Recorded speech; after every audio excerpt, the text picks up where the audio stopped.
Formula One will have one of its biggest changes next season, being one of the biggest seen in recent years. Since for 2026 the cars will change, but so will the power units, which have been pretty much the same. Since 2014, and after more than 10 years, they will change in their structure and in the way they deliver power.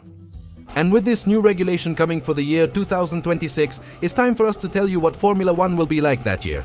What will change? What will the cars be like, and what will the new engines of this new era of Formula One be like?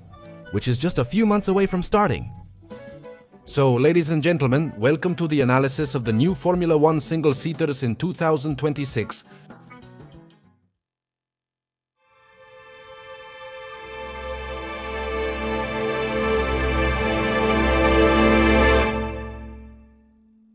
First, as always, it's necessary to understand the reason behind things and why. Formula One is going to change in 2026 both in terms of engines and in terms of the single-seaters.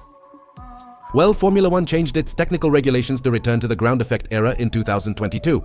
With the intention of creating cars that are less affected by dirty air and on-track battles, they will return with greater ease of overtaking.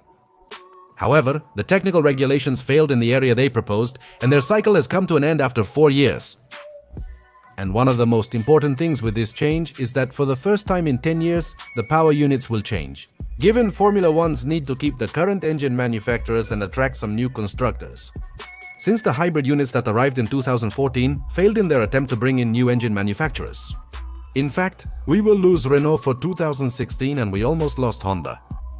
Seeing this, Formula One and the Fédération Internationale de l'Automobile realized that the only way to keep and attract new engine manufacturers was to change the power units to make them more attractive to the manufacturers. And this is the point where Audi and Porsche come in, as they were interested in building engines for Formula One. But only if the current engine regulations were changed to give more relevance to the electric components and make them more useful for their road cars, which managed to attract the interest of Audi and Cadillac, in addition to making Honda stay in the category, and that Red Bull was encouraged to design their own engines with a bit of collaboration from Ford. And with this engine change, which we'll explain to you in more detail later, what does it consist of? It was necessary to change the cars so they would work in sync with these new power units. Basically, to create a system where the car makes the engines more efficient, and with that, they work just as Formula One expects. And having already explained the context of these changes, let's now start talking about the changes in the engines and how they will be starting next season. Well, essentially the basis of these engines is still the same, 1.6-liter V6 turbo engines.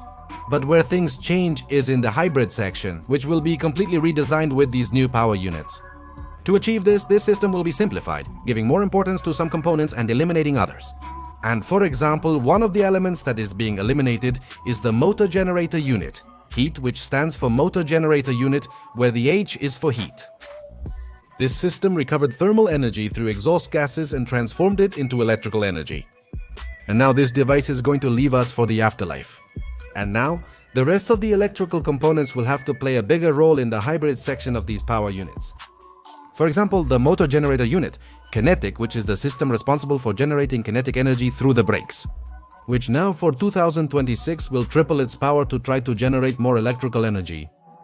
Meanwhile, the internal combustion engine will reduce its power due to a reduction in fuel flow, so it will become less relevant this season. And now, for 2026, the fuels used in Formula One will be 100% biofuels. With these changes, the goal is to reduce the amount of fuel needed in a Formula One car, but also to move towards the zero-carbon goal that Formula One is aiming to achieve by the year 2030. But obviously, if electric energy is now going to become more important and more energy is needed for these cars, the batteries will also undergo changes. And for 2016, the single-seaters will have larger batteries than the current ones to store the huge amount of electric energy needed to ensure that the cars deliver power on par with the internal combustion engine. So these 2026 engines will give greater importance to the electric component to generate their power. They will make the power distribution 50-50 between the electric components and the combustion components. In the current hybrid engines, the distribution was 80% combustion and 20% electric. These engines aim for this distribution to be 50-50. Although the Fédération Internationale de l'Automobile in recent months tried to change this to 65% combustion and 35% electric power due to concerns that the cars could run out of electric energy at the end of a lap, and suddenly dropping from 1000 horsepower to just 540 from the internal combustion engine. Broadly speaking, these are the changes that the power units will have for the 2026 season. But obviously, power units this complex needed a redesign of the current cars to make these new engines more efficient. And this is where we get into the section about the changes to the cars for 2026. The goal of these changes to the cars is to make them more efficient for the new power units and more agile, to allow for greater maneuverability, and so that they can be efficient, yes, but also able to battle on track. The first structural change is that the cars will be 30 kilos lighter than the current ones, as well as shorter and narrower. The wheelbase is reduced by 200 mm and the width of the car by 100 mm, making them a bit smaller than their current versions. To achieve this goal, the tires will change for the 2026 season, where the 18-inch tires introduced in 2022 will be maintained. But now the front tires will be 25 mm narrower, while the rear tires will be 30 mm narrower. This is aimed at reducing the weight of the cars and improving their aerodynamic efficiency, although obviously this will also result in a loss of grip. We also have changes to the front and rear wings with the same goal of maintaining greater aerodynamic efficiency of the car. At the same time, the current levels of performance can be maintained. For that, ladies and gentlemen, active aerodynamics are coming to Formula 1 on both wings. You might be wondering, what is this? And the answer is very simple. They are devices that allow the front and rear wings to move in order to change the aerodynamic configurations during a race, from low downforce positions to high downforce positions.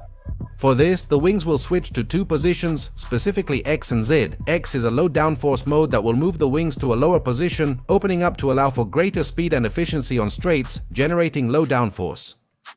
Meanwhile, the Z mode will put them in higher positions to generate downforce in the corners.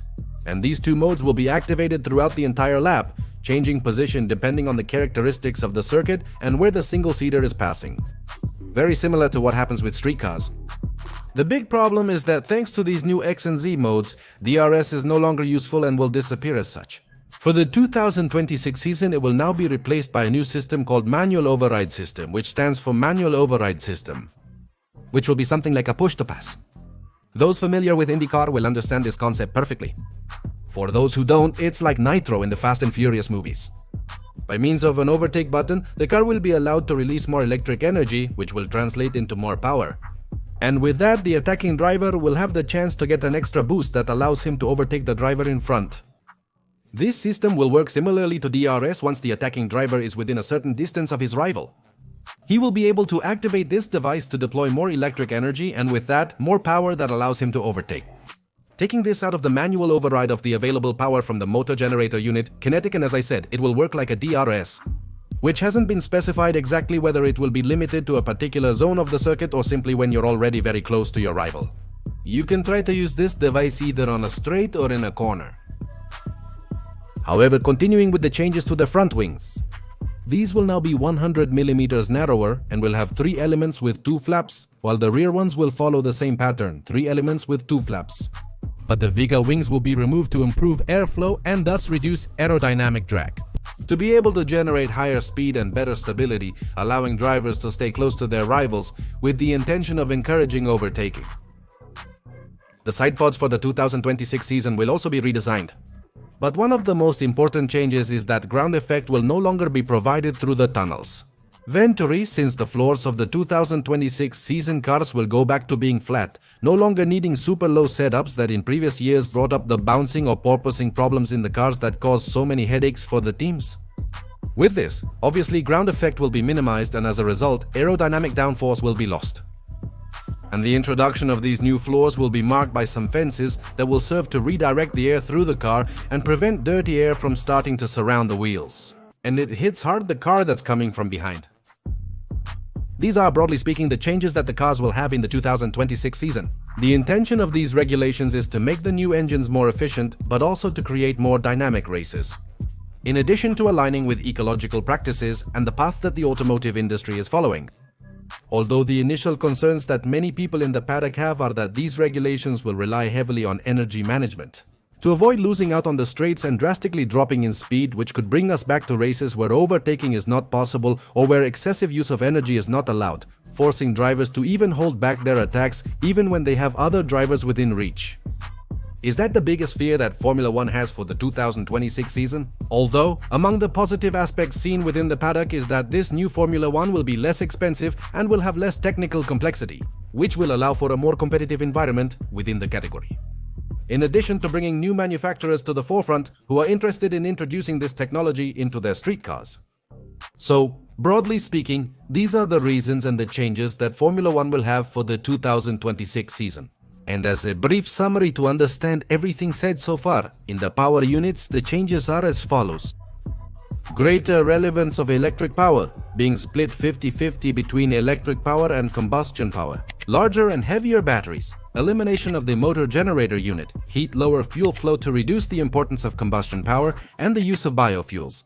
And in the aerodynamic section, we will have lighter, shorter and narrower cars. Redesigned front and rear wings. Active aerodynamics with movement in the front and rear wings. Narrower tires, redesigned side pods and modified floors.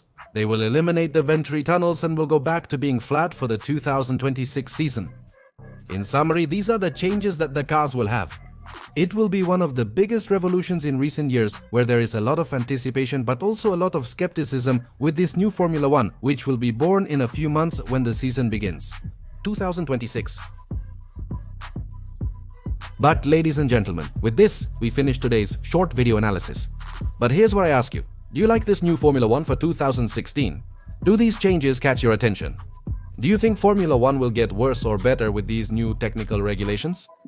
Let me know all your opinions in the comments section.